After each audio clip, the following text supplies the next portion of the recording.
我重组过的物品都能升级。手枪重组后，射出的子弹犹如核弹造成的爆炸。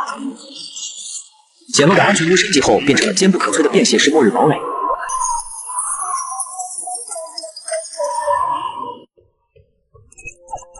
朱慧峰，醒醒！再不醒来就追不上大部队了。我看还是别叫他了，叫醒了带着个拖油瓶不说，还浪费粮食和水。什么叫拖油瓶？以前你们困难的时候，他放弃过你们吗？他现在正在觉醒，一旦觉醒成功，那就是我们的希望。是不是觉醒还不一定呢，可不是所有的发高烧都是觉醒。双方正在吵架的时候，朱慧飞恢复了意识。那些人似乎是我的同伴，而我正在逃亡的路上。貌似我穿越到了这个同为蓝星且融合了异兽横行的蛮荒世界。就在半年前，人类开启了一座古遗迹中，突然冒出来大量的旱魃，他们所过之处赤地千里，造成了如今全民逃荒的场面。这具身体的原主在逃亡的路上救助了许多落难的人，正在吵架的两拨人都是他救助的。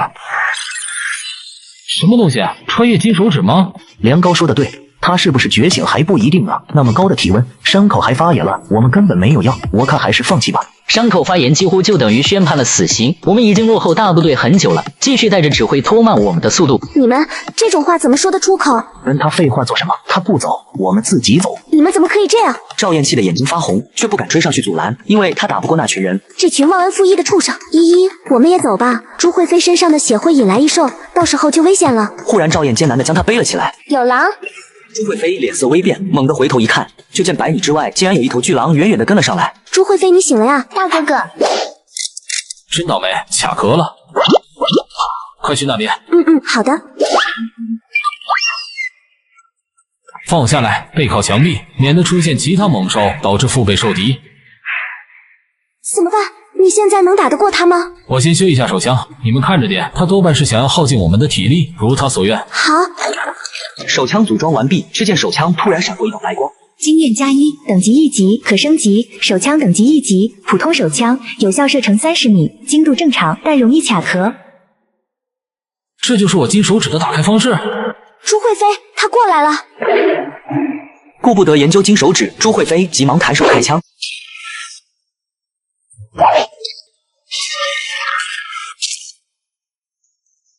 朱慧飞心中大急，无法击中要害的话，手枪根本杀不死这种变异巨狼。忽然他眼角余光看到手枪上的数据已经变成了，难道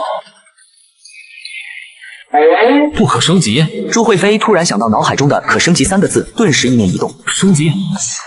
紧接着手枪的不可升级字样也变成了可升级。原来是这样，升级。顾不得看数据，眼看那巨狼要拼命了，他急忙再次扣下扳机。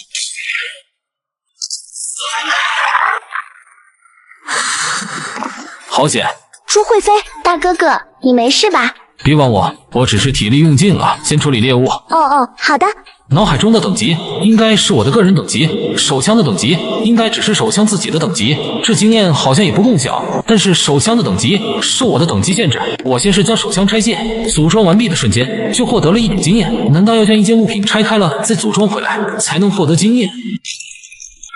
是一件物品只能组装一次吗？对了，我可以自己制作东西吗？只有跟上大部队再研究了。你的伤没事吧？应该没事了。或许是因为刚才升了1级，虽然力量似乎没怎么提升，但伤势的恢复速度变快了。将内脏扔掉，只取能吃的部位。另外，狼筋不要弄断，单独取出来。内脏要扔掉吗？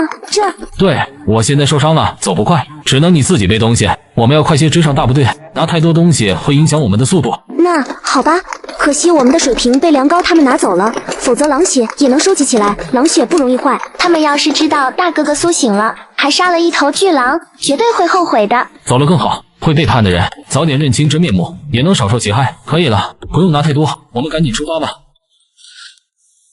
你不要紧吧？问题不大，伤势已经止血了，而且不再发炎，或许最多2-3天就能结痂。有东西过来了！糟了，是石头怪，我们快跑！跑不掉的，我速度太慢了。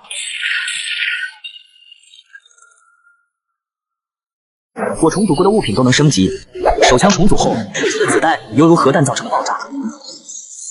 简陋的安全屋升级后，变成了坚不可摧的便携式末日堡垒。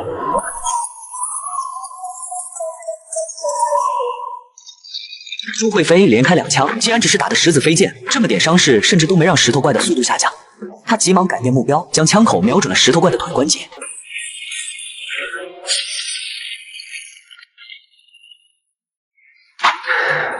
竟然能打伤他。据他所知，这种精怪只有突击步枪才有可能打伤，但也仅仅是打伤而已。朱慧飞急忙给手枪补弹，趁机看了一眼手枪的数据。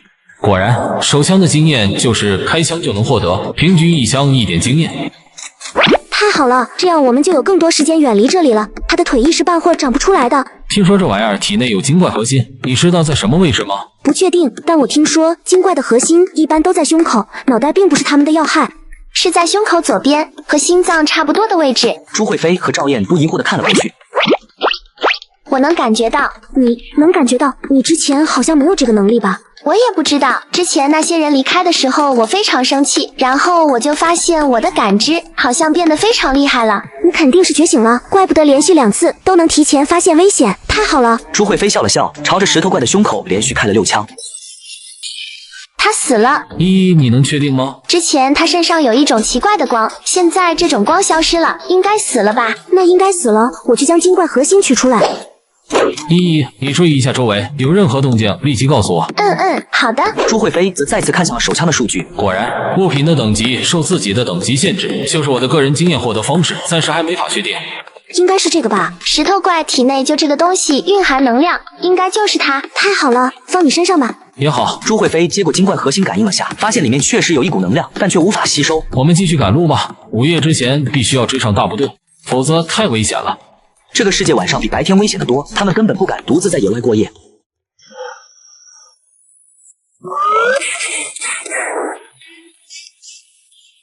我们到了。朱慧飞松了一口气，因为旱魃造成水资源稀缺，他们自己很难找到水，现在只能靠军方的异能者挖井取水，据说还要挖很深才能找到地下水，靠普通人力短时间很难做到。里面的地盘都被占据了，我们在最外围扎营生火吧。好的，依依快去找木柴生火，我去换水。你需要什么吗？我们要留多少肉？留5斤左右就行，多余的都换成水和其他易储存的食物，尽量多换一点我这种手枪的子弹，我的子弹快用完了。对了，狼筋留下，我有用。朱慧飞留下狼筋是准备制作手炉，摸索自己的个人经验获得方式。好的，我再帮你换点消炎药。不要，我的伤口已经不发炎了，恢复速度很快，不要浪费物资。跟随军队逃难的人想要物资，要用其他东西交换。这个地方军方的营地内大概有3000多人口，跟随逃荒的人则起码5、6千人。那么多逃难的人，军方根本无法无偿的给物资，免费的东西容易制造蛀虫。就在手弩成型的瞬间，一道微弱的光芒闪过，紧接着脑海中的个人信息就变成了。果然如此，需要我自己制作，或者说我组装物品才能给我个人经验。朱慧飞露出喜色，看向手中的简易手弩。简易手弩等级1级，儿童玩具手弩，有效射程10米，不要跟我提精度和杀伤力。筷子大小的木质弩箭插入了地面，但很快就倒下。不过朱慧飞根本没在意，他要的根本就不是初始威力。等级1级，可升级。升级。手弩等级2级，山寨手弩，有效射程20米，杀伤力一般般。现在这个匕弩若是装上铁剑，已经能杀人了，不再是儿童玩具了吧？给你了，等下你练练准度，看看别人使用物品能不能获得经验。谢谢大哥哥。这时赵燕回来了，脸色有点难看。怎么了？我看见梁高他们了，他们跟上来了。朱慧飞，他竟然没死。滚！这里已经是临时营地的最外围，若是那些人敢抢东西，他开枪打死人，军方都不会管。军方最讨厌的就是不守规矩的人，都怪梁高。没错，都怪他，要不是他怂恿我们，我们也不会抛下朱慧飞。放屁！你们就清高的很。当时我就提了一句，结果你们比谁都勤快，他的食物都被你们拿了。我当时可没打算拿他的食物。这朱慧飞不会真的觉醒了吧？应该不太可能，可不是所有的发高烧都能觉醒。他们和军方换物资，说不定只是运气好猎杀到了某种小型动物。那群人看到朱慧飞态度后，脸色接连变换，最终不甘心的转身离开。以后不用理会那群人，要是敢因此记恨，我会解决他们。我重组过的物品都能升级，手枪重组后射出的子弹犹如核弹造成的爆炸。简陋的全部升级后变成了坚不可摧的便携式末日堡垒。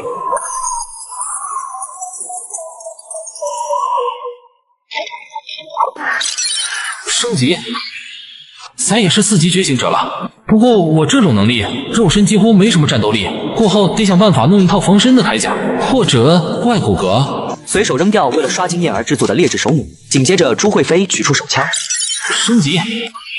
等级3级，豪华手枪，有效射程120米，不要拿普通手枪跟我比哦。手枪子弹那么轻，有效射程也能达到120米，近距离内的威力恐怕都快比得上普通狙击枪了吧？突然被赵燕抱在怀里的蒋依依疼的一下坐起身来。做噩梦了吗？有东西在那里，大哥哥快开枪！朱慧飞脸色一变，虽然什么也没看见，但还是毫不犹豫地指着那个方向开了枪。误会。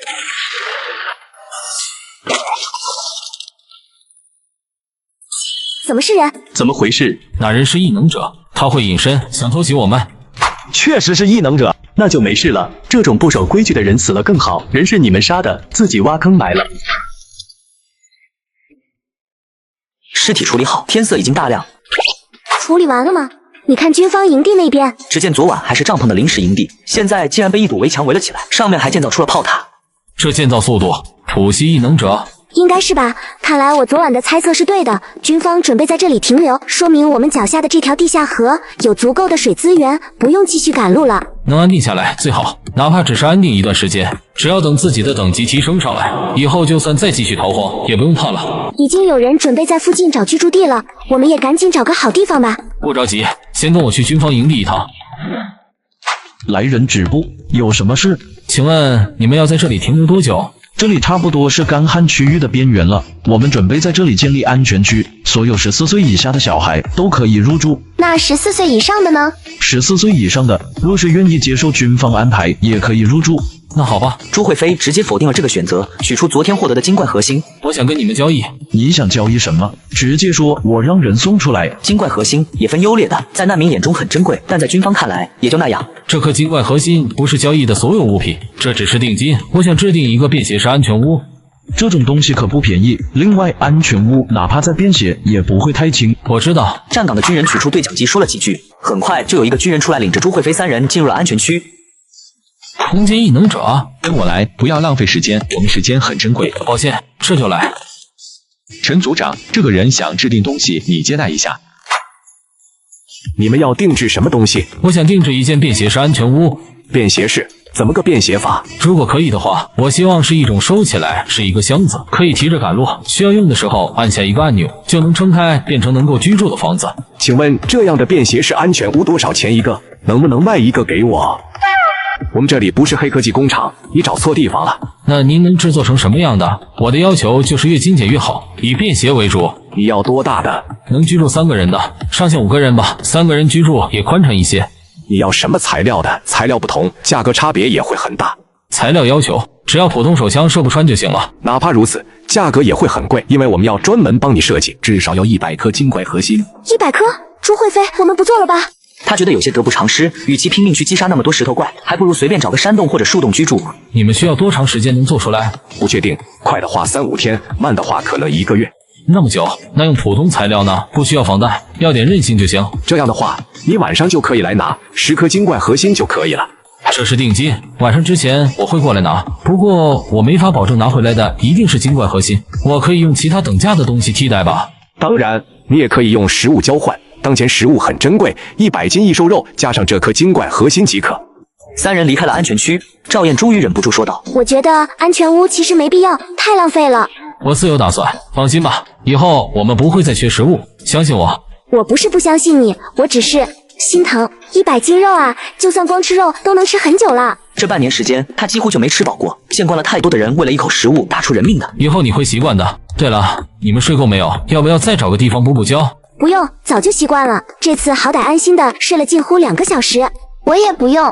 那就直接出发吧。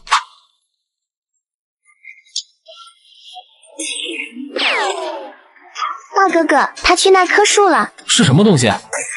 剑一再次移动手指，没等对方开口，他猛地抬手就是一枪。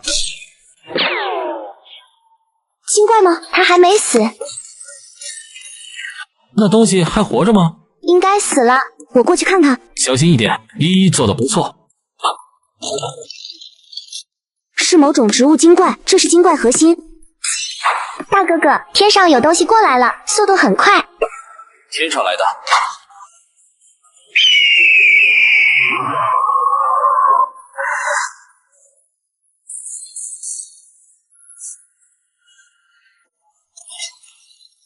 惊险躲过一劫，朱慧飞见手枪经验已满，顾不得其他，瞬间给手枪升级，在那巨鹰再次俯冲之际，瞄准对方的脑袋，直接扣下了扳机。这他娘的后坐力越来越强了。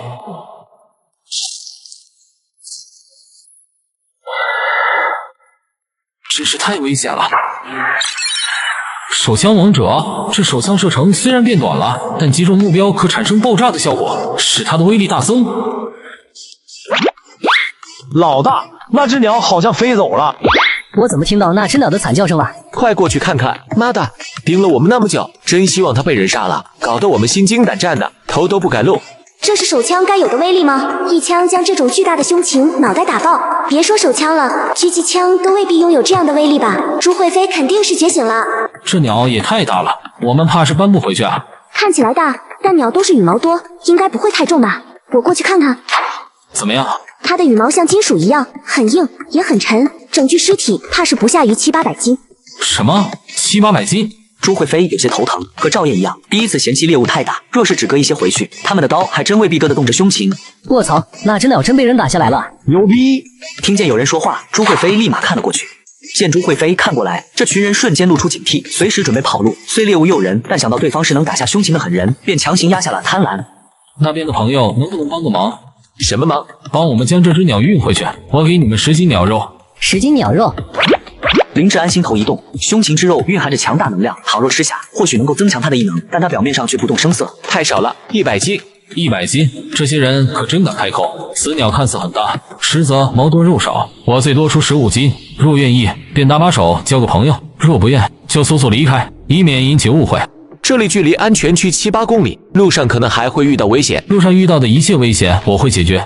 那20斤，你同意我们就干了。我们4个人，15斤根本分不了多少。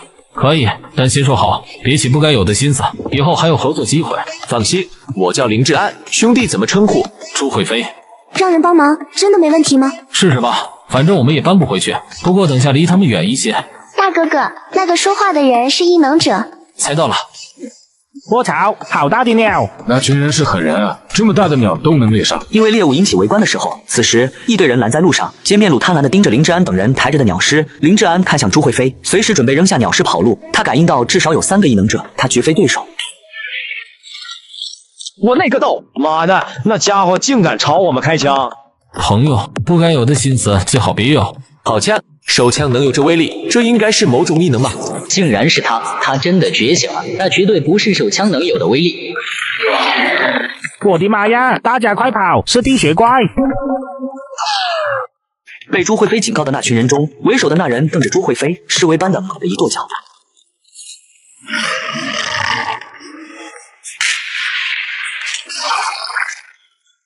双方只是冷冷地看着对方，谁也没有再动手。很快，朱慧妃等人消失在了视野中。呸！该死，那家伙的手枪跟破甲弹似的，不知道的还以为他用的真的只是手枪，换个正常异能者早收拾他了。兄弟厉害，一个人镇住那么多人。让林兄见笑了。朱慧妃不动声色地将发麻的右手藏到了身后。这后坐力也太大了，回去后得弄个外骨骼，再不济也得弄个机械臂，不然这越来越大的后坐力实在难受。朱慧妃等人有惊无险地回到了军方营地。你们这种鸟肉算6斤1颗普通精怪核心，肉有280斤，算你们47颗羽毛、骨头等材料，加起来算40颗，总共87颗精怪核心。你们是要精怪核心，还是要其他东西？我就要这种鸟肉。那切30斤鸟肉下来，一份20斤，一份10斤，要好吃的部位，剩下的全要精怪核心。林兄，合作愉快。朱兄弟好心哟，希望还有合作的机会。我重组过的物品都能升级，手枪重组后射出的子弹犹如核弹造成的爆炸。简木的安全屋升级后变成了坚不可摧的便携式末日堡垒。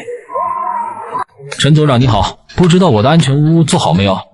你那安全屋还要1-2个小时。你这能做全覆盖式动力装甲吗？最好是带武器的。动力装甲，我们确实在研究这个课题，不过目前成果有限。如果你能拿出大量的精怪核心，我们倒是能给你造出来。真能制造出来？能，100万精怪核心，保证帮你打造出带有导弹追踪和强大动力的装甲，就算你想飞，也不是不可能。陈组长真会开玩笑，我要是有那么多钱，我直接买战斗机了。是啊，这么多钱都能买10架战斗机了。来到这个世界后，有了各种新材料和新能源，我们的研究进度大大提升，但距离动力装甲还是差了一些。差了哪一步？差在动力方面，难以支撑高速运动，很难让沉重的机甲如人般奔跑。除非不计代价以高等级精怪核心为能源，可消耗巨大，得不偿失。不知道你们研究出的装甲有多重，体型多大？1吨，身高2.5米，人形的。那如果用普通材料，是不是能继续减轻重量？你要是不需要防御，倒是可以。但说实话，这种质量的装甲也就是个样子货，都不需要敌人攻击，几下子可能自己就坏了。价格多少？我就是为了体验一下穿动力装甲的感觉，满足一下少年时的愿望。至于有没有战斗力，都无所谓。能让你跑起来，但速度都未必有你自己跑得快。100公斤左右的重量，价格的话，1000颗精怪核心现在就可以组装。1000颗？您准备用的材料是防弹的吗？我只要样子货，但是功能要齐全，比如手脚的推动引擎。你小子不会是为了偷学技术吧？被您看出来了。还以为能大赚一笔呢。跟我去实验室，你要的这种，我当场就能给你组装出来。好嘞，你带依依去洗澡，你也洗一下。我们现在不缺钱了，不要再那么节省。陈组长在电脑上操作了几下，就见旁边的 3D 打印机快速工作起来，一个个零件模块快速被打印出来。除了必要的零件之外，很多模块甚至是塑料材质的。可以了，能不能让我自己组装？这种精密的高科技产品，自己拆了估计可能都装不回去。你要自己组装，这种装甲有几万个零件模块，机械臂几分钟就可以组装完毕，但人工起码要好几个小时。你确定要自己组装？没错，我希望能自己组装。如果你不懂动力装甲，就算给你组装顺序的视频，你也未必能组装好，少了一颗螺丝钉都没法动起来。那您可以指导我吗？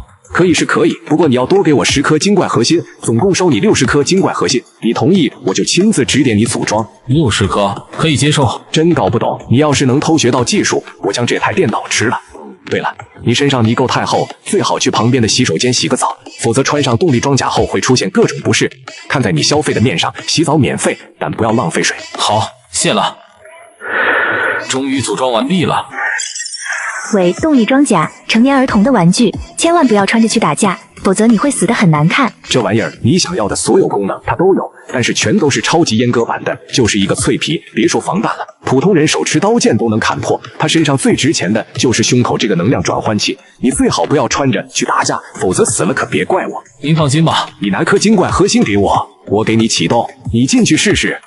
因为是超级阉割版，所以透气系统也很差，你最好将面罩打开，否则容易缺氧。普通精怪核心1颗能维持24小时，用完了你自己换。好了，走吧。经验加1。这难道是1分钟增加1点经验，穿着就能有经验进账？这样的话，这动力装甲的经验获取速度比手枪都容易啊！那是什么？热气球卫星。这个世界的大气层太厚了，我们的火箭根本无法离开大气层，只能用热气球携带卫星上天。热气球不会坏吗？最新的热气球技术在这个世界能维持3天吧，卫星也差不多，因为是临时的，我们用的都是普通材料，3天必须要重新发射一次。即便用的是普通材料，成本也很大，但没办法，我们必须要掌握方圆千里范围内的动静，否则太被动。除了这个安全区，还有其他安全区吗？陈组长听到这个问题，顿时有些沉默。当初联盟被汉魃屠杀，为了延续种族，我们分成了几千支队伍，现在或许世界各地都有安全区吧，当然也可能只剩下我们这一个安全区了。我们这支队伍能逃出来，其他队伍肯定也能逃过汉魃的追杀。希望吧。你的安全屋还有一会儿，你可以先去逛逛。好的，这个安全区域可以帮人觉醒异能吗？往这个方向一直走，有一个觉醒室，直接进去就可以了。走吧，去帮你觉醒。我们这个3人组可不要普通人。谢谢。若不是你坚持等我，甚至背着我赶路，我现在说不定已经死了。所以该说谢谢的是我。我重组过的物品都能升级，手枪重组后射出的子弹犹如核弹造成的爆炸。减弱感自动升级后变成了坚不可摧的便携式末日堡垒。首长，我们的热气球卫星探测到那些汉魃到800里外了，600里外的一些雌性异兽也有了变异的征兆，怎么办？要不要继续撤离？先不用撤离，百姓经不起折腾了，起码得多休息几天，看看情况再说。增加冷却器数量，不要让地下河的水蒸发了。是，首长。概念系名称未知，介绍未知，锻炼方法未知。真没想到那个神秘的祭坛能检测出异能信息，但我这能力那祭坛检测不出来，只知道是概念系。你的是什么系？我的是规则系，我的能力之一是治疗，我这一能叫10缺1，我可以将缺憾的东西修复，不论是生命还是死物。缺一是我能将完美的东西弄残缺。这么厉害？东西都在这里了，有结构图纸和使用说明书，按照顺序拼接，很容易。给你个忠告，这个所谓的安全屋并不安全，最好不要过于依赖。好的，谢了。安装要求是坡度不能大于20度，最好是在平地安装。这里的平地不少，找一处够大的树木，我们住在树下。怎么看起来像公共厕所一样？比公共厕所大一些，不过很漂亮。赵燕3年多没有在屋子里睡过觉了，都是风餐露宿。这便携式安全屋虽然很简单，但他却很喜欢，就是安全性有待加强，在里面未必睡得着。先将就着住吧，总比没有住得好，反正比那些在篝火旁熬夜的人好得多。伪便携式安全屋1级，堆积木堆积而成的便携式屋子，用于遮风避雨还可以，但不要跟我提安全性。能升级那就没问题了。至于安全性，后面升级了就有了。不过这安全屋的经验怎么获得？应该是居住就能获得吧？但多长时间一点经验，得先试试才知道。希望不要太久。好了，你们睡觉吧，今晚我来守夜。若是我撑不住了，会叫你们。1个小时增加2点经验。2个小时过去，安全屋的经验还没满，反倒是动力装甲的经验先满了。朱慧飞发现这一次升级之后，哪怕面罩放下来，也不会产生气闷的感觉。除此之外，多出了一个外置视野，这个视野就像是雷达，可以看到100米之内的环境模型。下次升级要7个小时之后，明天早上就能再升级一次，到时候应该就能穿着打架了。不知道是不是错觉，朱慧飞总感觉越来越热了，气温越来越高。是火太大吗？他后退了一些，远离篝火，但热度不减，甚至还有越来越热的趋势。这种感觉是汉拔来了。他急忙看向安全区方向，却见安全区依旧安静，顿时松了口气。汉拔应该只是靠近了这边，但真正距离应该还很远。经验终于满了。升级后，朱慧飞发现原本那些模块之间镶嵌口似乎变成了某种榫卯结构。这我也拆不了了，那该如何随身携带？这种变化有什么用吗？难道真能变成我想要的那种？按下某个按钮就会收缩成一个箱子。不过现在里面有人，不方便尝试。现在我的动力装甲已经能扫描方圆100米的情况，不需要在外面也能守夜了。首长，那些旱魃已经到600里外了，已经能影响这里了。他们还在继续朝这边移动。此外，附近的一些雌性异兽也有了变异征兆，数量很多，根本杀之不尽。这里已经不安全了，要不要撤离？停下一切建造工作，将所有地下水都抽干，让空间携带者都装进去，先做好撤离准备，明天一早就撤离。可是明天还来得及吗？普通人根本无法长时间赶路。用奇物腾云吧，正好这次抽取了大量的地下水，足够使用一段时间了。要现在通知百姓吗？不用，还来得及，天亮再说，让他们好好休息1个晚上吧。对了，明天早上对外出售一些基础物资，那些没加入安全区的，但凡买水的人都赠送一个冷却器吧，别让他们的水蒸发了。是，首长。怎么那么热？应该是旱魃靠近这边了，你们睡够没有？若是睡够了，我们就去安全区买点东西，说不定又要逃命了。又要逃命了？因为安全屋升级后没法拆卸，朱慧飞绕着安全屋走了一圈，在门口发现一个按钮，按下按钮后，这间安全屋快速收缩，自动折叠，转眼间就化作一个手提箱子。这是？先别问，我们赶紧去买东西。大家听我说，旱魃出现在600里外，虽然已经对这里产生影响，但一时半会儿不会威胁到我们。不过军队也准备继续迁徙，你们可以先沿着我们之前的方向走，我们马上追上来。现在我们会出售一些物资，我们无法照顾到所有人，也不会为了某一个人而停下来，大家自己照顾好自己。难道有危险？摸草，收草来了，快跑！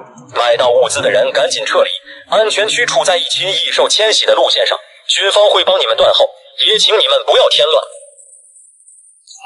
上级收到，旱魃再次来袭，群兽受惊，袭得出巢，人们再次开始逃亡，军方暂时留下更好，为人群的逃离争取时间。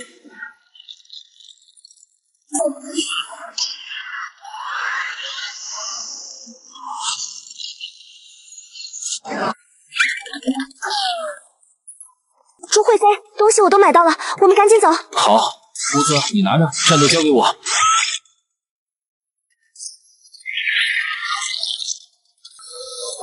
好像气温更高了，确实更高了，会不会是旱魃距离更近了？有可能，可惜了战利品，现在肯定没法带走了，我们还是接着赶路吧。你说安全区能挡住吗？应该能吧。军方来到这个世界后，有了新型材料和新型能源，科技产生过巨大的突破，更何况还有异能者，绝大部分强大的异能者几乎都在军方阵营中。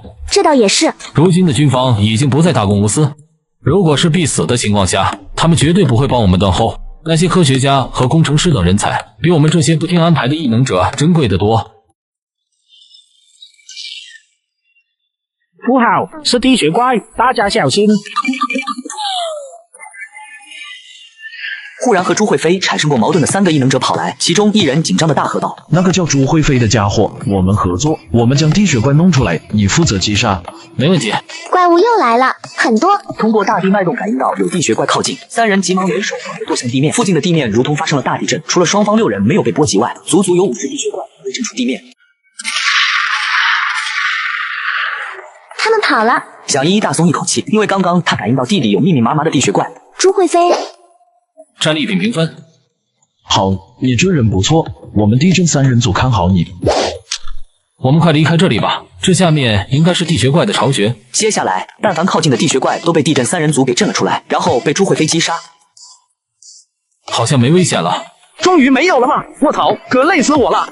朱慧妃对吧？就此别过，这次合作很愉快，希望还有合作的机会。地震3人组稍作休息，便快速离去，显然对朱慧妃依旧警惕，并未打算继续合作下去。我们也继续赶路吧，这气温越来越高了，我有种不祥的预感。要不要喝点水？买水时，军方送了个冷却器，水很凉爽。你出了那么多汗，容易脱水。不要，送了个冷却器吗？在哪里？快拿给我看看。朱慧妃接过冷却器，发现这冷却器的温度只有25.6度，比外界50几度的气温低得多。显然这东西真能够冷却水，但真正让她意外的是，这个冷却器上面竟然有大量的经验数据。这是我昨天在安全区刷经验制作的100个冷却器的其中一个，787点经验，不知道这东西能升多少级。冷却器7级，内运温度调节正文，放入水中即可工作，可让半径3.2米内的温度下降，最低可降至15度。距离冷却器越近，冷却效果越好，容易受环境影响，不可升级。当最后一次升级结束，3人立刻感觉气温快速下降，原本50来度的气温，转眼间就下降到10几20度。哈哈，好凉快！这怎么突然那么凉快？是不是有什么危险？我将这冷却器修了一下，现在效果更好了。赵燕顿时知道跟朱慧妃异能有关，也没多问。你手上有水汽汇聚，这个冷却器是不是可以凝聚空气中的水蒸气？我们是不是可以用这个方式来收集水？因为旱魃的原因，方圆千里甚至更大范围之内的水都被蒸发了，空气中绝对蕴含着数量极其庞大的水汽。不知道，但可以试试。陈姐，你怎么了？不好了，陈姐中暑了。卧槽，好烫，这是发高烧了，还是觉醒的征兆？长官，不好了，这里有人发高烧了，女的。很快就有一群士兵持枪赶过来，带着医务人员将昏迷的女人带走。这会不会太夸张了？原来军方那么好吗？竟然那么在意我们这些普通人的生死。你们别想太多，他们只是为了自己的安全着想。什么意思？所有女性发高烧之后，只有2种结果，要么成功觉醒，要么消失。话音刚落，一股炙热的波动从刚被抬走的女人身上散发出来，那波动瞬间让方圆千米之内的气温增加了20-30度。该死，她不是觉醒，是被旱魃感染了。开枪，没救了。我重组过的物品都能升级，手枪重组后射出的子弹犹如核弹造成的爆炸。简陋的全屋升级后变成了坚不可摧的便携式末日堡垒。这冷却器的温度不够低，水珠无法凝结，这种取水方式行不通。也就是说，只要温度够低就行，对吧？应该是这样。大部队赶上来了。他们好像被一种薄雾笼罩着，那么多人，移动速度却很快，几乎跟小跑似的。或许是某个强大异能者的能力吧，当然也有可能是军方研究出来的超级科技。不愧是军方，底蕴就是深厚，这能力绝对是带着大量人口赶路的神器。不过那些人看我们的眼神怎么有些奇怪。朱慧妃发现，果然那些人的眼神有的冷漠，有的露出怜悯之色，但也有人冷笑。或许那些人是觉得我们暴露在越来越热的空气中，现在还在这里站着没跑，估计快不行了吧。他们绝对想不到你能弄出一个能影响周围气温的冷却器，跟吹空调似的。我们需要现在跟上去吗？等我一会儿，我去解个手。卧槽，怎么了？外面气温好高，起码70度的气温了。70度？怎么可能？好烫，气温怎么那么高？我们要不要赶紧离开？不用着急，只要不遇见旱魃，有冷却器，我们不会有事。冷却器2米外的气温有30度，但2米之内都是25度左右，1米之内还是15度。这冷却器的效果比我想象的更强。你这冷却器也太神奇了。你们等我一下，我很快就回来，千万不要离开冷却器范围。你们要是也想解手，就在原地解决，去外面小心烫伤。动力装甲4级，微弱的动力已经能够让穿戴者加快移动速度和灵活度。装甲防御力能够扛住普通狙击枪子弹，雷达最大半径200米，能随意面随意收缩，方便携带。终于将那个伪字去掉了，所以现在已经是货真价实的动力装甲，不再是假冒伪劣了。话说这精怪核心的能量用完了吗？都那么长时间了。取出机甲上的那颗精怪核心，朱慧飞惊讶地发现，这颗精怪核心依旧蕴含着庞大的能量，而且比普通精怪核心蕴含的能量要强好几倍。难道升级的时候连能量核心一起升级了？我的能力将充当电池的精怪核心也判定成动力装甲的一部分了。这样的话，是不是以后都不用担心动力装甲的能量问题了？还能收缩了？铠甲勇士吗？卧槽，还真是。外面确实超级热，如同火炉一般，怪不得之前那些异兽都会聚成兽巢了，大规模迁徙。确实，如此高温环境下，哪怕强大的异兽能够生存，但也会很难受。你机甲呢？我收起来了，跟我异能有关。我们走吧，尽量跟着大部队，有大部队在前面开路，我们会安全得多。下次再和大部队接触，一定要弄个载具来升级，最好是能够在这种蛮荒山地中代步的载具，要不是大部队的移动留下了非常明显的痕迹，多半要跟丢。朱慧飞，你看，只见这里的树木原本并没有遭受干旱影响枯死，但现在树上的叶子却在以肉眼可见的速度变得萎靡，然后直接焦黄。外界的气温应该又上升了，我们也得加快速度了。如果你们撑不住，就叫我。我没事，成为异能者后，体力比之前强了很多。终于追上了，大部队在和异兽战斗。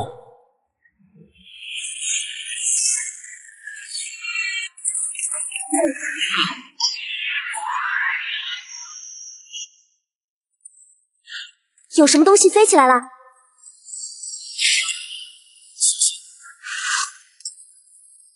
大部队已经打完了，在收割战利品了，我们快跟上去。别急，刚刚飞过去的东西，军方没召回去，我们过去看看。大哥哥，那边也有几个飞盘没有飞回去。真的？你看清了吗？看清了，一记得很清楚呢，有1、2、3、4、5、6个。带我去找。朱慧飞有些激动，那玩意似乎很猛的样子，若是还能用，似乎不比巡航无人机差啊。怪不得军方没召唤回去，这样子估计军方都懒得花费时间慢慢找了。我们还要继续找吗？当然要找，看看能不能凑够零件拼装成一个完整的。大哥，那个朱慧飞在寻找坠毁的火力飞盘，军方都无法召回，肯定是车体报废了。捡那破烂干什么？都不知道大部队什么时候停下来呢？难不成要拿着那么重的东西去交换物资？这倒也是，那我们赶紧追大部队，不理那家伙了。你是想用零件拼接出一个完整的飞盘吗？或许我可以帮忙。你是说你的能力？这飞盘现在就是残缺的状态，我或许可以将其变得完整。那快试试。对了，用这个完整度最高的，可以省力一些。你记得警戒，我使用能力的时候需要专注。你没事吧？要不要休息一下？不能休息，否则会前功尽弃。好了，好累。检测到蓝牙信号，是否连接？这动力装甲还有这功能。对了，这种东西似乎是要远程操控的，没有遥控器之类的，拿到手了也用不了啊。连接成功，该蓝牙信号为1073号巡航无人火力飞盘，当前为出厂状态。您可为其设置专属密码，专属密码设置之后，您将成为该火力飞盘的最高权限者。赵燕的能力竟然直接将这玩意儿变成了刚出厂的状态。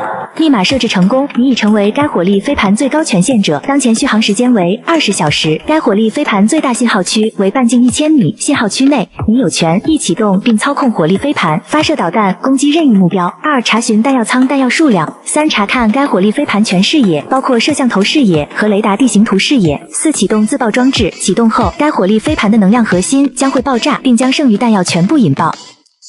我重组过的物品都能升级，手枪重组后射出的子弹犹如核弹造成的爆炸。简陋的安全屋升级后变成了坚不可摧的便携式末日堡垒。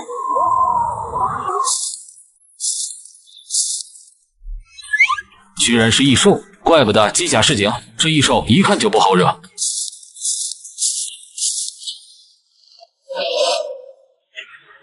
糟了，被发现了。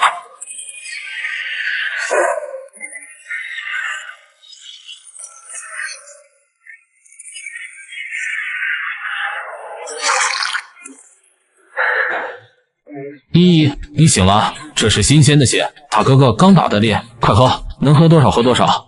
怎么了？怎么喝一口就不喝了？好饱，依依喝不下了。这一兽的血液蕴含的能量也太庞大了，怪不得之前的速度那么快，原来是因为等级很高。依依你玩，我去看看你燕姐姐怎么样了。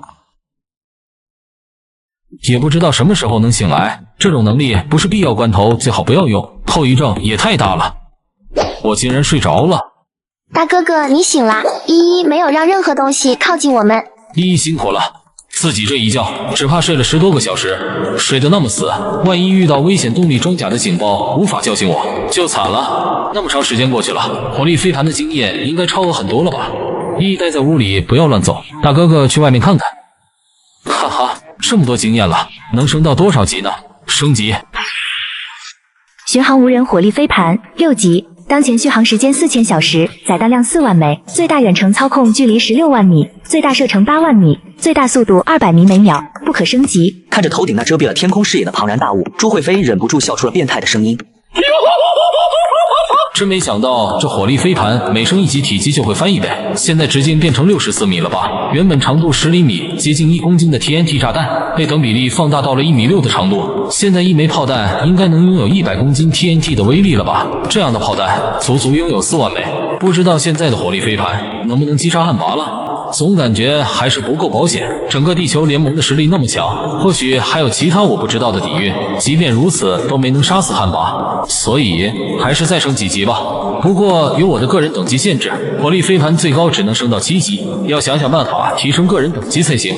大部队应该跑得很远了吧？现在有了这个工具，我就可以隔着很远跟大部队做生意了。那种冷却器的制造成本似乎也不高。先看看大部队到哪儿了。很快，朱慧飞通过火力飞盘的雷达，在距离此地大概140公里外找到了大部队。但这时候的大部队竟然停止了逃荒，并且在热火朝天的建造防御设施。这是发生什么了吗？朱慧飞忍不住放大视野，想要看得更仔细一些。顿时，一个辅助射击的准星出现在视野中，雷达地形图快速放大。与此同时，天空中巨大的火力飞盘自动旋转，将其中一个炮口瞄准了那个方向。不好，检测到雷达波，我们被某种未知的武器瞄准了，快开启屏蔽装置，申请使用防御奇物。怎么回事？对方要对我们动手了吗？团长，不是那些人，那些人一看就不是科技文明种族，而且他们没动静，锁定我们的很可能是第三方。第三方？哪来的第三方？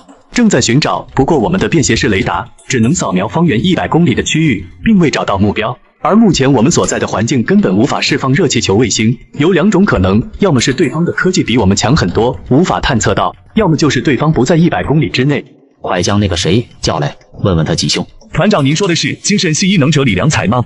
我这就让他过来。很快，一个青年被带到了安全中心。他觉醒的异能是精神系的趋吉避凶，能一定程度的看到福祸，运气好的时候甚至能看到一些画面。李良才，快用你的能力看一下，我们接下来会遇到什么？是，长官。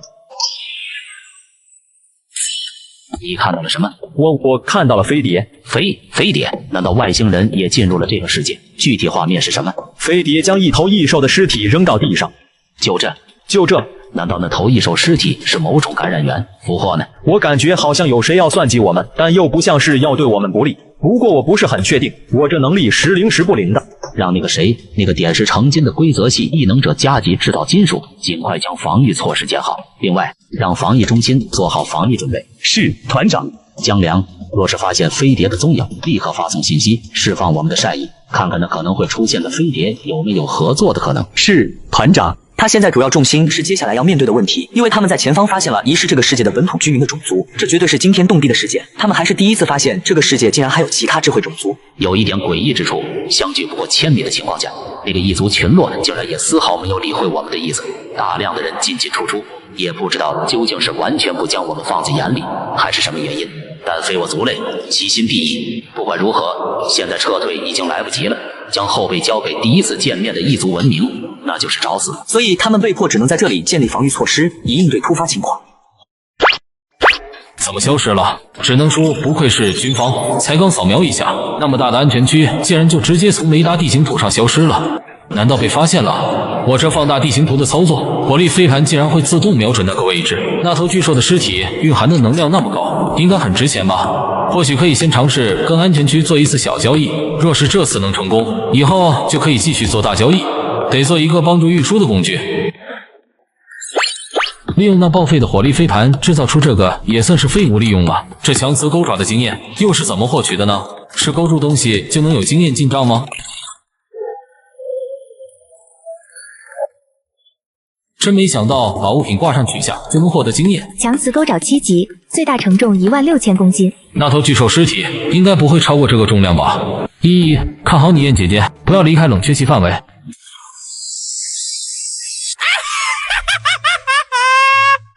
以后再也不用长途跋涉了。以前是我们追大部队，以后就是大部队追我们了。那肉应该还没发臭吧？毕竟是那么高级的异兽，这可是和军方交易的筹码，可不能坏了。70多度的恐怖高温，在这种环境下，普通的肉要不了半个小时，可能就会开始发臭。这异兽的等级确实很高，这里只有血腥味，没有散发出腐臭味。对了，得写几个字，让军方知道我是为了交易，可别引发什么误会才好。怎么回事？卧槽，飞碟！飞碟，这就是李良才所说的飞碟。看起来好像是，因为它下方挂着一头异兽的尸体。他正朝我们靠近，很可能就是为了我们而来。快通知团长！你有没有发现，这架飞碟有点像火力飞盘放大很多倍之后的模样？我去，还真像。会不会是其他队伍制造的？毕竟火力飞盘是我们自己研发出来的，没道理那么短时间就被其他文明学去。在你一言我一语中，团长和李良才一起赶了过来。李良才，这就是你说的那个飞碟？这个看起来应该是，但我当初看到的画面很近，那东西很大，有种遮天蔽日的感觉。我记得第97支队伍里面有一个规则系的放大镜异能者吧？那位能将任何东西放大，这说不定就是那位异能者的杰作。也就是说，这可能是第97支队伍派来的火力飞盘。那团长，我们要怎么做？也不能那么快下定论，先看看再说。火力飞盘本身没有通讯功能，如果第97支队伍想要传达什么信息，应该会将信息写在飞盘表面，先派无人机升空查看情况。一手尸体交换1万发9毫米子弹，剩下的要冷却器。什么意思？难道是某种暗号？有没有这样一种可能，这不是什么特殊含义，而是就是字面上的意思？假如这巨大的火力飞盘并不是其他队伍在操控，而是某个独行的异能者在操控，那意思就很明显了，对方就是想要和我们做交易。先看看情况，如果是独行的异能者，也比是外星人要好无数倍。团长，这个巨大的火力飞盘快到我们上空了，我建议是不阻拦，先让他试探一下对面那个异族群落的态度。难道就是这层浓雾挡住了雷达的扫描？安全区的战斗型异能者都出来了，架起了武器，瞄准了火力飞盘，但没有发动攻击。很好，应该能继续交易。安全区的人都震惊地看向天空中那越来越低的庞然大物，所有人都知道火力飞盘的存在，但是头顶那火力飞盘也太大了，60多米直径，靠近之后真的有种遮天蔽日的感觉。团长，怎么办？隔壁那个异族文明还是没有反应的。没有，他们似乎更在意我们，对这个庞大的火力飞盘不感兴趣。让人检测一下那头尸体的价值，顺便试探一下对方的态度。达到第一个极限门槛的异兽，从价值来看，用冷却器计算的话，最多价值1万个冷却器。朋友，你的货物只值1万个冷却器。团长，火力飞盘没有卖，对方如果只是单纯的将火力飞盘变大，内部的功能肯定也没变。我们可以在地面写字，如果对方是真心想交易，应该可以沟通。那就在地上写字吧，写大一点。团长，写什么？你的货物只值1万个冷却器，1万发子弹可以免费送你。这应该是点头的意思，对方同意了这个交易。将异兽的尸体取下，去取1万个冷却器和1万发子弹，放入空投箱里挂上去。对了，将回执单也放一份进去，看看能不能沟通。那个异族群落为什么不拦截火力飞盘？难道真的如我们看到的那样，他们完全不在意我们这些外来者？所有战斗型异能者留下来断后，其他人全部撤离，绕路前进。既然对方不理我们，那就暂时不要跟对方接触，否则实力不对等的情况下接触，太被动了。你们怎么回来了？不是让你们绕路吗？长官，我们是绕路了，我一直在往前走，但是不知道怎么回事，走着走着就走回来了，我们也感到很疑惑。麻烦了，那个所谓的异族群落很可能根本不是活的，我们可能进入了一个超级鬼窝中。这个超级鬼窝目前来看攻击性不强，只是将我们困在了这里。我们现在面临的真正的麻烦是越来越高的气温。习物腾云的使用是有代价的，我们支撑不了太长时间，必须要想办法离开此地，或者摧毁这个超级鬼窝。大哥哥，家燕姐姐醒了。这次辛苦你了，以后除非必要，否则还是不要动用你的异能，伤了根基就不好了。头好痛，我睡了多久了？1天1夜了。你从哪里弄来的那么多冷却器？和大部队交易的。你睡觉期间，我杀了一头强大的异兽，用异兽尸体换来的。我用帮忙吗？要怎么做？帮我把这些冷却器拆成零件，我要改装。气温已经能够引燃干草了吗？那边起火了，会不会烧到这里来？看方向不会，但还是用火力飞盘找个附近没有植物的开阔区域吧。难道这就是旱魃？旱魃都来到这么近的地方了吗？不过神话传说中的旱魃不是人形的吗？朱慧飞不由得想起神话传说中对于旱魃的描述。旱魃喜欢水，但他身上的力量会将水蒸干，于是他永远都在追逐水，就导致了他所过之处事迹千里。那是什么？朱慧飞发现，在距离他所在的地方大概10公里的位置，必须有围攻一头光头的那些人在杀旱魃。旱魃那么容易就被杀死了？还是说，那根本就不是旱魃，而是某种在高温环境中诞生的精怪？怎么了？大哥哥小心！太小了。住手！咦，有趣。呵呵，手枪。卧槽，那他们是手枪。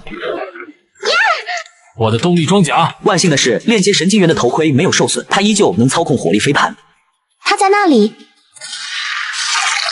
卧槽！他在那块石头中。住手！我是除魔队的先锋，你不能杀我。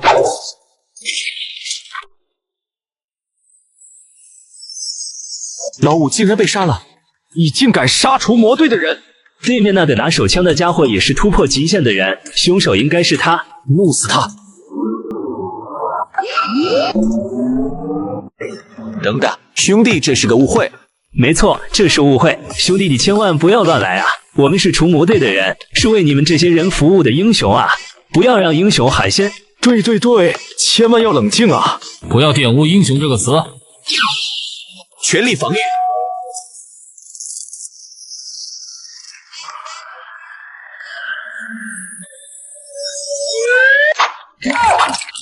我们是不是来的不是时候？我就说不要贪小便宜，不要贪小便宜！你马谭之明，你个乌鸦嘴，又出事了吧？特么又关我什么事？我不就是想来看个热闹，又没打算帮忙。谁让你是乌鸦嘴？跟你组队之后就没遇到过好事。那大家伙是什么玩意儿？怎么长得那么像火力飞盘？那特么就是火力飞盘。4人瞬间头皮发麻，旁边那巨大的弹坑已经说明之前求救的人究竟遭遇了什么。真正让他们不敢动弹的是，被火力飞盘的炮口瞄准那种如同实质般的死亡危机。除魔队是什么？为什么袭击我们？袭击你们？我们只是感应到了求救信号，还刻意等待了半分钟才过来的。我们只是过来看热闹的。除魔队可不是官方性质的，我们跟之前那些人可不是一伙儿的啊。我知道了，应该是先锋老五那家伙看中了你的女伴，想杀了你，霸占你女伴。他可是有前科的。先解释一下除魔队是什么吧。那家伙竟然不知道除魔队，我还以为他是军方的人，否则怎么会有那么恐怖的热武器？除魔队是地球联盟组建的灭杀旱魃的异能者队伍，任何突破过至少1次极限的异能者都能加入。灭杀旱魃？就你们？我们好像被小看了啊。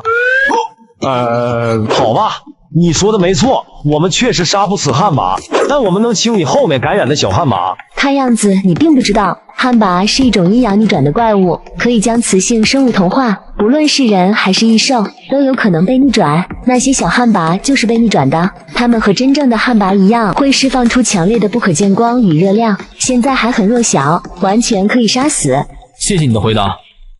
那么等等，我们不会告状，除魔队属于雇佣性质，每击杀一头旱魃都能获得相应的奖励。如我们这类强大异能者都不怎么喜欢受到约束，所以你不用灭口。没错，朋友，你千万要冷静啊！终于好了，般若波罗蜜。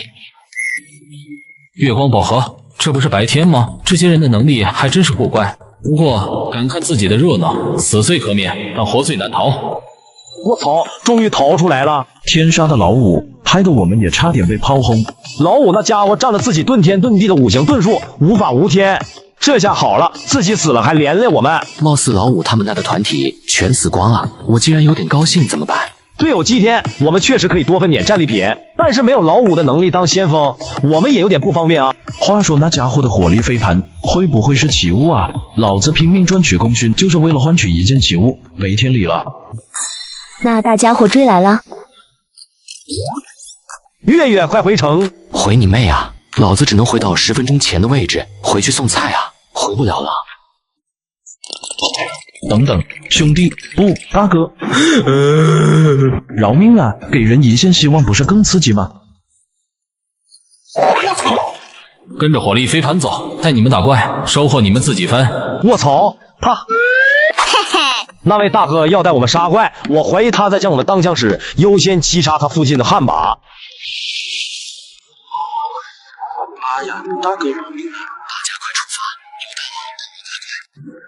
暂时不用转移了，有人帮我们清理附近的小悍马，这里不会引发山火了。你那个动力装甲，要不要我帮你修一下？朱慧飞瞥了一眼动力装甲的数据，发现后面的经验变成了修复中。不用，我有办法修复，别乱用能力。依依没事吧？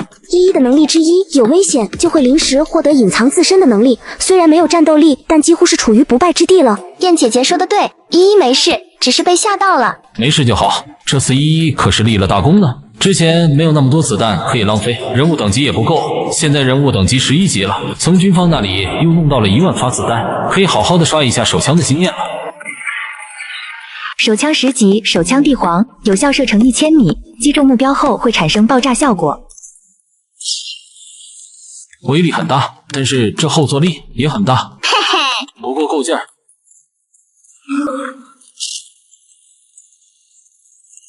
那些东西竟然是石头怪，不动弹，雷达竟然都没能提前发现。难道我现在需要制造出一件11级的物品，才能获得一点经验？奇物手枪，等级11级，无后坐力，弹夹可容纳12发子弹，最大射程1000米，射出的子弹无论是否击中目标，到最大射程时都会爆炸。奇物，无后坐力，这也太爽了吧！手枪的威力或许已经达到上限了，毕竟这只是手枪，威力再怎么提升，应该都有一个上限的。什么声音？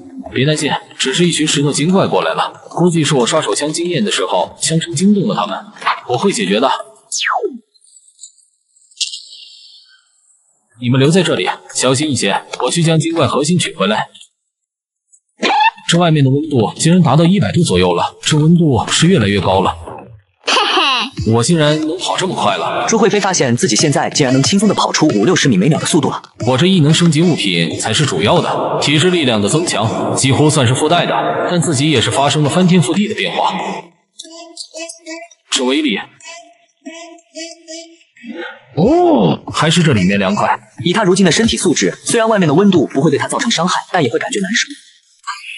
太阳能一体式便携屋5级，便携式安全屋，密码防爆门，内置太阳能照明灯。现在的安全屋已经可以算得上真正的安全屋了。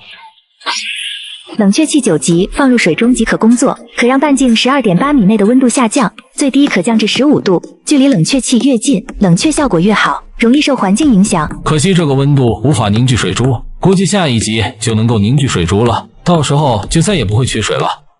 热死我了！月月，你那月光宝盒能具现出来吗？我听说其他概念系异能都是造物的，为什么你的却是类似规则系的能力呢？谁告诉你概念系都是造物的？难道不是吗？所谓概念系异能，只是将概念具现化。比如我知道的一个人，在他的印象中，他的领导无所不能，是他的偶像，于是他的概念系异能就是他那个死去多年的领导变成了他的召唤者，拥有完全独立的记忆，还会呵斥他，会教训他。我去，这他妈不还是造物吗？恩怨俱消，我他妈终于熬出头了。分明是我们吃了亏，我竟然还想感谢他。不需要监视那些人了吗？没必要了，看样子他们和那5个被杀的家伙确实没什么关系，他们甚至很高兴的样子。冷却器10级，可让半径25米内的温度下降，最低可降至5度。距离冷却器越近，冷却效果越好，容易受环境影响。水是水呀，大哥哥，家燕姐姐，你们快看，水真的有水了！以后我们再也不会缺水了。再也不会缺水了，多么奢侈的词汇啊！这算是人工降雨吗？巨大的温差造成的强烈冷热气流对冲之下，这片区域开始慢慢的产生了风。有点冷，你们冷不冷？还行。大了，我有种不好的预感。从远处看的话，就会发现一个高达上百米的龙卷风正在缓缓成型。要不是巨大的火力飞盘卡在那里一定程度的定住风，龙卷风说不定已经成型了。赵烨，快将东西收起来，没有组装的那些零件不要了，我们要立刻离开这里。失去了火力飞盘坐镇的一瞬间，龙卷风彻底成型。它在追着我们，是冷空气，是因为冷却气。装稳了，我要加速了。我重组过的物品都能升级，手枪重组后射出的子弹犹如核弹造成的爆炸。我操，那是什么？好大的龙卷风啊！好像还在变大。那不是火力飞盘吗？他们这是干了什么天怒人怨的事情吗？还是得罪了这个世界的神灵？我想笑怎么办？想笑就笑吧。连我们这里都起风了，那龙卷风威力得有多大？哈哈，真想设身处地的感受一下他们的处境啊，肯定很艰难吧？但是很快他们就开始头皮发麻，因为越来越多的草木被狂风卷上高天，就连他们4人都有种被吹飞起来的趋势。妈呀，快跑啊！谭志明，你个乌鸦嘴！抓稳了，千万别被风吹走了。最终朱慧飞还是在火力飞盘的速度起来后，彻底摆脱了后方的龙卷风。这算是人造的天灾吗？只要冷却气一直在，巨大的温差就会一直存在。冷热气流对冲之下，这种龙卷风说不定很快又会出现。要不要将冷却气扔了？绝对不行，外界的气温高达上百摄氏度，真要扔掉冷却气，你们会被烤熟的。先找个据说密集的地方落脚，那种地方不容易诞生龙卷风。我看看能不能将冷却气限制一下，或者重新制造一个不那么夸张的冷却气。下面是什么地方？古遗迹吗？只见朱慧飞他们下方出现了成片的建筑废墟。奇怪，这些异能者怎么会留在这里？他们不尾随大部队撤离吗？或许大部队就在附近吧。怎么又有建筑废墟？难道以前这里有2座距离很近的城市？不对，下面那些异能者，之前我们不是已经见过了吗？我们或许遇到了某种鬼打墙了，换个方向试试。我们被困住了，如此看来，那些异能者也是被迫滞留此地，也不知道大部队是离开了还是在什么地方。那些都是什么玩意儿？不是活的吧？只见白天还是废墟的地方，随着天黑却变成了完好无损的建筑，里面出现了密密麻麻的人影。那些东西飞上来了。难道物理攻击能伤到这些东西？我们去边缘位置看看他们的反应。朱慧飞操控着火力飞盘在建筑群落外降落了下来。他们应该出不来，这样我就放心了。里面的东西暴走，好像应该不是在针对我。那些东西应该是另有敌人。首长好，您怎么看出来的？那些东西对我们一点也不重视，我们主动入侵，他们才会被动反击。但现在却突然一反常态，必然是遇到能对他们产生威胁的敌人。能对那些东西产生威胁，起码得地之极限了，甚至可能是传说中的天级或者其他诡异存在。我们能不能借助对方的力量破开这个诡异空间？这个就要你们自己去想办法了。这里空间重重叠叠，多派点无人机出去，运气好说不定能找到对方。新的热气球卫星可以放上天了吗？不行，气压相差太大，热气球只要离开了这片区域就会出事。这里无法挖井，地下被某种力量保护着，我们无法获得地下水。哪怕气温不再继续上升，我们剩下的水也最多只能坚持1个月，1个月内必须要离开这里。我已经联系了总部，总部会发布悬赏，让在除魔部注册的猎魔人强者过来支援，但我们自己也不能坐以待毙，必须要想到离开的办法。木盒子1级，粗制滥造的木盒子，初始经验才1点，倒是方便快速升级。奇物保鲜盒11级，增加任意物品100年的保质期。看这介绍，应该是不能隔离冷却器，先试试看。果然不行，概念系的异能概念是我想的那种概念吗？那我先给这个还没制作出来的盒子添加一个概念，能不能影响成型之后的信息？这次在制作的过程中，朱慧飞就在心中想着，自己要制作的是一个能隔离万物气息的盒子。为隔离盒子1级，郭家家用的玩具木盒子。成功了，我这个异能的潜力恐怕比我之前预料的更高啊！题物：隔离盒子11级，可隔离等级不超过盒子本身的超自然物品散发的，包括但不限于气息、辐射等力量。果然，先给他施加一个概念，认定他有这样的潜力，然后慢慢升级就是了。好热，发生什么事了吗？我做了个盒子，能隔离冷却气的效果，这样就不用担心再弄出之前那种龙卷风了。为了避免再次出现之前那种毁灭龙卷风，朱慧飞单独升级了3个7级冷却器，他们3人每人一个。你的能力真好用，这样确实方便了很多，以后遇到不方便展示的东西都可以放那个盒子里。大家再坚持一下，前面有光。说不定就是大部队。我操，是那个大哥，是那位带我们打怪的大哥啊！大哥，救救我的小命啊！大佬，你用火力飞盘啊！你那手枪虽然威力大，但这些僵尸都是强大的精怪。我重组过的物品都能升级，手枪重组后射出的子弹犹如核弹造成的爆炸。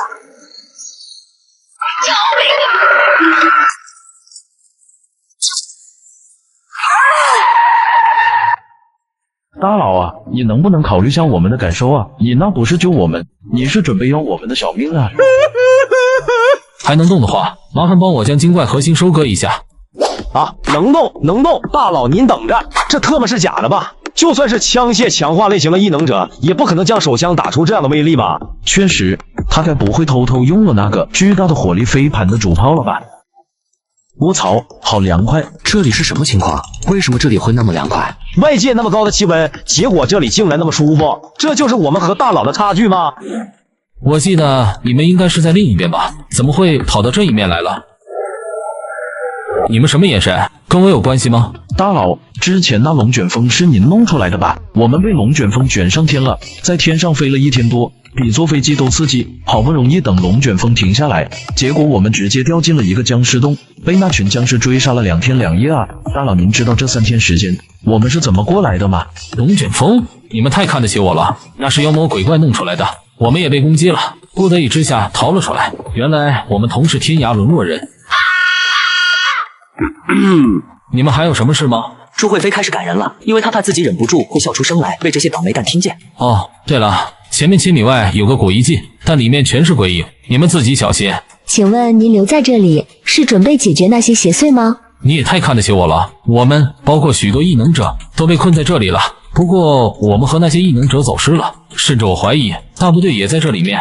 不过你们也不用担心，那些东西不会离开建筑群落，只要不是自己作死，应该不会有什么危险。好的，感谢大佬的信息。怎么了？那个方向突然冒出大量的无人机，应该大部队就在那个地方。之前还想着慢慢发育，等火力飞盘等级足够了，再一口气灭掉汉魃，结果被困在这里，要不了多久就要跟汉魃面基了，想温头发育都不行。但拉着大部队一起上这件事情，还得从长计议，不能着急，免得被当成疯子，得找个恰当的时机开口。我们要过去吗？军方的无人机在朝这边靠近，我们先等等看。我们的水还剩多少？还能坚持多久？最多7天。如果气温继续上升，这个时间还会再缩短。贾维新心中一阵无力，因为现在这情况，气温继续上升是必然的。一旦水彻底耗尽，除了体魄系还有突破了一次极限的强大异能者，其他所有人都将被烤熟，而这类人占据了整个安全区的90%人口。地下还是挖不动吗？各种方法都试过了，根本挖不动。这他妈地下到底是什么材质啊？怎么会那么坚硬啊？难道真的有某种我们检测不到的力量保护这片风化的混凝土？精怪核心还剩下多少？不到100万。废话，我问你多少？具体点。7万多点。你管这叫不到100万？贾维新差点没忍住，想要一掌劈死这个家伙。都这个时候还在这里劈。没有觉醒的普通人还有多少？3000多，应该不到4000。给那些普通人免费觉醒，看看能不能出现一些有用的异能者，哪怕出现一个水系异能者也好啊。团长，有重要消息，出去寻找出路的人发现了那个巨大的火力飞盘了。对方也在古遗迹内，你确定？他眼中闪过一丝希望，若是对方的那种能力能够将其他器械也变大，能不能将这片诡异的区域给挖穿？还不确定，但火力飞盘下方有人，大概率其主人就在其中。快将对方带回来，在不得罪对方的前提下，无论用任何方法，待遇都好说，一切都谈。团长，我认为那种异能者，他们生存无压力，未必愿意加入安全区受束缚，所以真要招纳对方，一定要拿出足够的诚意。怎么样才算足够的诚意？给对方足够的自由度，足够多的薪水，或者给一个实权。这些先不说，到时候可以再谈，随机应变。但首先一点，最好是您亲自过去跟他谈。我重组过的物品都能升级，手枪重组后射出的子弹犹如核弹造成的爆炸。即便不是第一次看见，还是感觉很震撼。要是我们也有这种火力飞盘，该多好啊！难道那3人里面还有个冰系异能者？朱慧飞，我应该没记错吧？没想到我们那么快又见面了，还是以这种形式，真是士别3日，当刮目相待。陈总长你好，这2位领导是？这是第13独立团的团长，第13支队伍的负责人贾维新，这是团长的幕僚陈先志。既然是贾团长亲临，失敬失敬。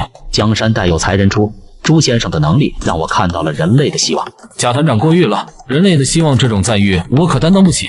这两位是？我叫赵燕，这是我妹妹蒋依依，我们是朱慧妃的伙伴。这个赵燕的意思是以这个青年为主，看来将火力飞盘变大的能力就是眼前这个青年了。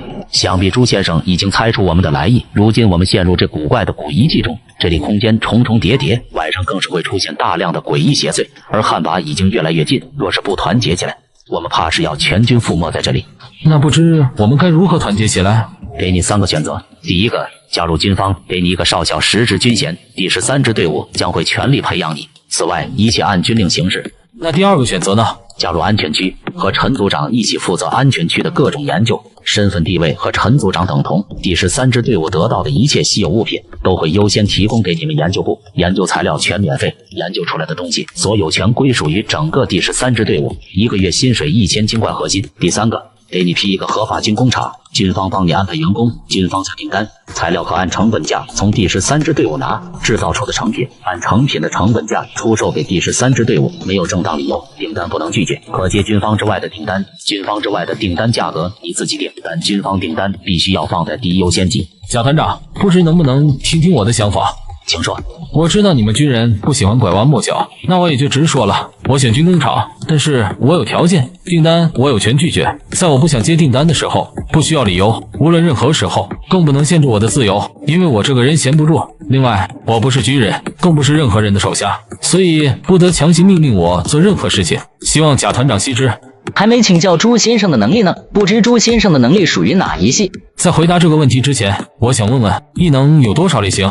我们从古遗界中挖出来的信息中得知，所有类型的异能归为5个大类，这5个大类分别是体魄系、感知系、精神系、规则系，还有当初被我们称之为神秘系的概念系。概念系异能者数量最少，3年时间下来，全球上百亿人口自然觉醒，加上祭坛觉醒的概念系最多，绝对不会超过100个。朱先生的问题我已经回答了，可以说说你的能力了吧？想必3位已经猜到了，我的能力属于概念系，至于具体请容我暂时保密。眼前这人竟然真的是概念系异能者。我知道我刚才说的要求有些过分了，但是我觉得我有资格提这种要求，因为我可以制造出第13支队伍最需要的东西。比如贾团长可以说一下，现在安全区最需要什么，看看我能不能制造出来。缺水，我们有一件奇物，能够以水为代价降低气温，但消耗很大，而这里有古遗迹的神秘力量保护，无法挖穿地下获得地下水。那你看看这个能满足你的要求吗？气温怎么又降了？冷却器，这好像是我们之前交易给你的冷却器。等等，这是水器，下雨了，你能强化原有的效果。有了这个冷却器，起雾腾云甚至可以收起来，如此就能够大幅度的节约水了。请问你这种冷却器制造起来难度如何？降温范围能够覆盖整个安全区。经验又满了。极物冷却器11级，辐射半径50米，容易受环境影响，距离冷却器越近，受环境影响越小，最低气温0度。又下雪了，这温度得有多低啊？这个冷却器的效果辐射范围是100米，至于制作时间，10天时间，我能制作100个。对了，这种冷却器容易造成龙卷风，所以最好使用一段时间，立刻用盒子装起来。除了这个配套的盒子之外，其他东西很难隔绝这种冷却器的辐射力。这点你放心，我们有风系异能者，足以平息产生的狂风。风系异能者，那倒是不错。那我们这就回安全区吧。朱先生，我这就让人给你建造工厂，你对此有什么要求呢？如果有条件的话，最好有个3D 打印机，能打印任何零件的那种。此外，要一个足够宽敞的场地就行。好的，很快就能帮你弄好。麻烦帮忙叫6个小孩子过来，都要女孩，最好是不超过10岁的。不超过10岁的女孩子，能问问叫来做什么吗？他们的任务只是居住在这栋小房子里，顺便和我队伍里的小姑娘一起玩。没错，他就是想借助外人来帮忙刷安全屋的经验，否则靠他们3人，不知道要多久才能将安全屋的等级刷上去。朱先生，外界气温又上升了，今天的最高气温预计可能要达到150度，明天可能还会继续升高，我们急需大量的冷却剂。如果你们很急用的话，我可以将我之前制作的那批出手给你们。多谢朱先生了，各取所需罢了。再说，我也是第13支队伍的人。陈幕僚，我有个建议，可以一劳永逸。我是说，如果我们能击杀汉魃，就能解决这个高温灾害，就不用再那么被动了。说实话，没有任何希望，因为我们怀疑那汉魃很可能是天级生物。这等级是怎么分的？天级属于什么样的级别？我们异能者刚觉醒的时候属于普通级，而突破了第1个极限之后就能称作人级。我们人类基本都是处于人级范围，人级过了之后是地级，只有突破地之极限才能算是天级生物。天级生物已经能够飞天遁地，拥有毁天灭地之威能。外面那个超级鬼物你知道吧？通过我们的观察，那个超级鬼物大概也就地级这样子。外面那覆盖上百公里的超级鬼物竟然才地级，那就先击杀小的汉堡。我可以免费给你们制造出很多我那种火力飞盘，只要你们能够提供原型火力飞盘。请问你制造的那种火力飞盘威力是不是也？没错，威力也会随之增加。若是能将小汉麻都清理掉，肯定能多争取一点时间。实不相瞒，火力飞盘是联盟总部生产的，我们自己制造不出来，这件事情太大，我需要向首长请示一下。我重组过的物品都能升级，手枪重组后射出的子弹犹如核弹造成爆炸。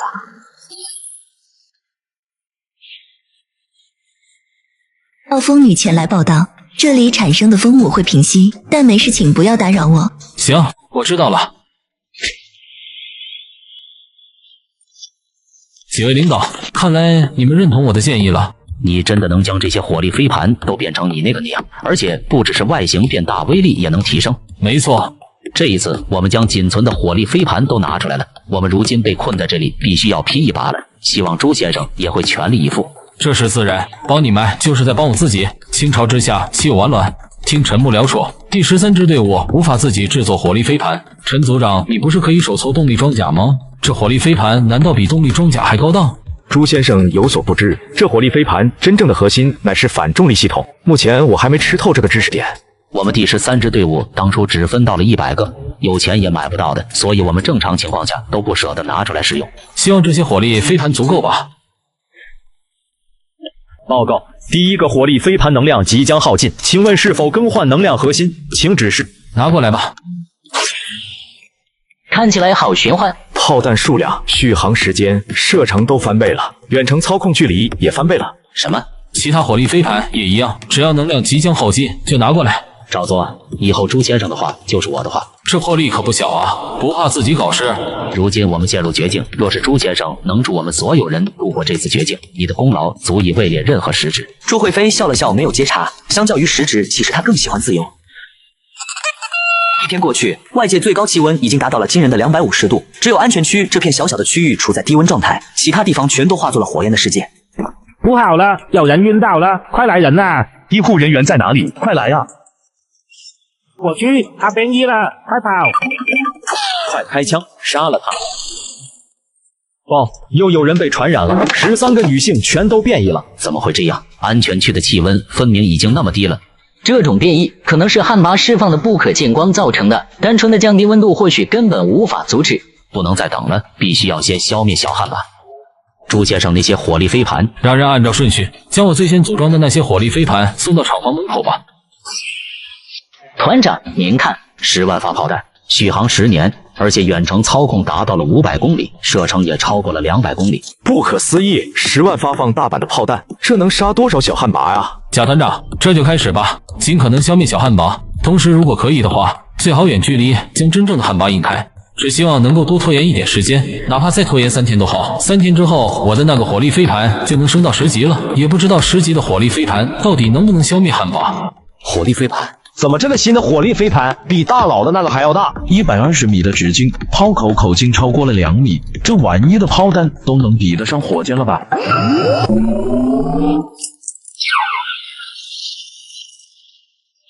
大佬牛 A 啊！这要打在人身上一定很疼吧？炮弹的飞行速度大概在20倍到30倍音速之间，人之极限级别的小汉麻应该都能击杀。那就开始吧，把升级后的火力飞盘派出去，全力清理周边的小汉麻。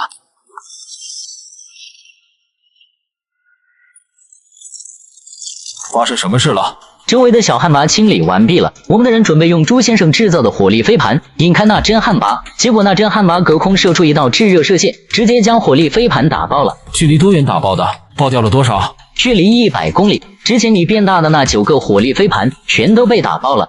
全都被打爆了？就刚才那一下，而且还隔着100公里。这次原本我们不想打草惊蛇的，但那汉麻距离我们越来越近了，因为不敢贸然攻击，我们的人就试着让火力飞盘靠近一些，然后从其他方向将其引走。没想到他竟然能提前发现，还有远程攻击手段。我再去将剩下的也变大，这2天你们想办法将其拖住，哪怕用消耗的方法，也不要让它靠近安全区，我们需要时间。对了，靠近我们这个方向的汉麻有多少？1只。当初被挖出来的汉麻其实也就1只，其他的全是被感染变异的。朱先生有什么打算吗？我要杀了他！我重组过的物品都能升级，手枪重组后射出的子弹犹如核弹造成爆。朱先生，这就是那个真汉魃吗？怎么样了？我们派过去的火力飞盘根本打不动它，我们甚至都无法让它减速。一旦火力飞盘靠近到200公里之内，它就会发射一道光束将其引爆。若是距离超过200公里，它就完全不理会，我们就连想要激怒它都做不到。超过200公里他就不理会？难道他的远程攻击最远距离就是200公里？不清楚，目前我们只能每隔一段时间就用一个火力飞盘过去自爆，这样能让他稍作停留，但也仅此而已。昨天1天时间他又前进了50公里，如今距离安全区已经不足200公里。怪不得从今天早上开始，安全区内变异的女性那么多，连人级的异能者都无法幸免。朱先生还需要多长时间？明天的凌晨10分，大概4、5点的样子，尽可能拖延时间吧，不要让它距离太近，否则到时候万一它再次爆发力量，那种热辐射，我们男性虽然不会被逆转，但很可能会直接被烧死。我们会竭尽全力拖住它的。小兄弟，请稍等，请问你能制造防辐射安全屋吗？多大的？最好是能将安全区内所有人都装进去。我感觉明天的大决战会波及到此地，异能者还好，但到时候普通人怕是十不存一。您让陈组长按照之前帮我制造的那种安全屋，制造一个大一点的，全部用防辐射材料。好，多谢小兄弟了。防辐射安全屋1级，关上门的状态下可防御普通辐射。朱先生，怎么样？让人住进去吧，把里面给住满了。另外，给赵燕和蒋依依留2个位置。这个自然。依依，你没事吧？或许是汉魃的辐射力量已经能持续影响这里了。事不宜迟，你们现在就去那个防辐射安全屋吧。有把握吗？说实话，我一点把握都没有。但这一战势在必行，我们已经没有退路。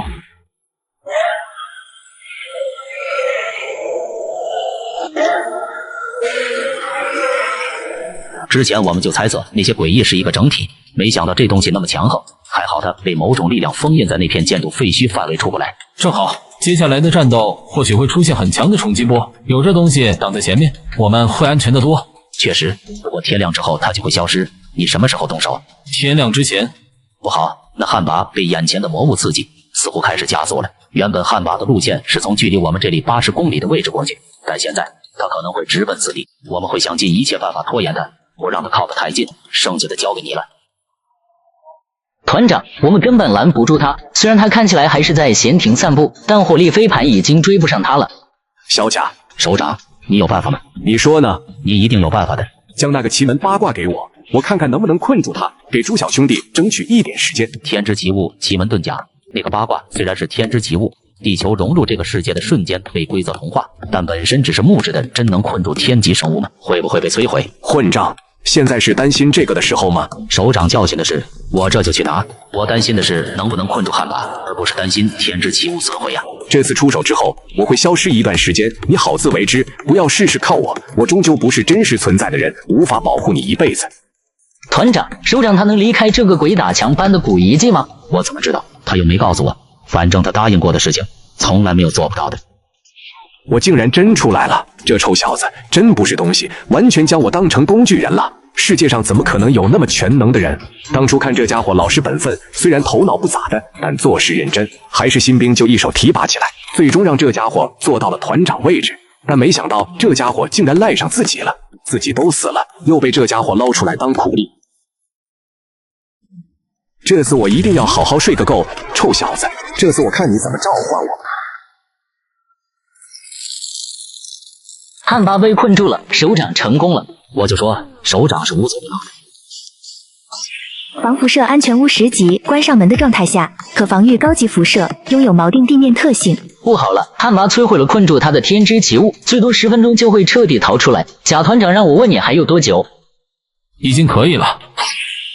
巡航无人火力飞盘10级，当前续航时间100年，载弹量999936枚，最大远程操控距离2万公里，最大射程1万公里，最大速度300米每秒。10级的火力飞盘直径一跃暴涨到1024米，厚度也达到了152.8米，炮口径直接超过了16米。因为担心汉魃摧毁火力飞盘，所以朱慧飞尽可能的将火力飞盘升高。在火力飞盘极力升高时，朱慧飞已经将自己的小安全屋放置在防辐射安全屋的后方，钻了进去，在自己的小隔间内坐下来，安心操控火力飞盘。不能再等了。因为天之奇物的隔绝，正在攻击天地奇物的悍马反应还是慢了一拍。在他抬头的瞬间，粗达16米的炮弹已经贴脸。我准备了那么多片，升级出了堪比宇宙战舰的10级火力飞盘，难道也杀不死这怪物吗？既然主动靠近，火力飞盘还有个自爆功能，我就不信剩下的90多万颗炮弹也无法破开你的防御。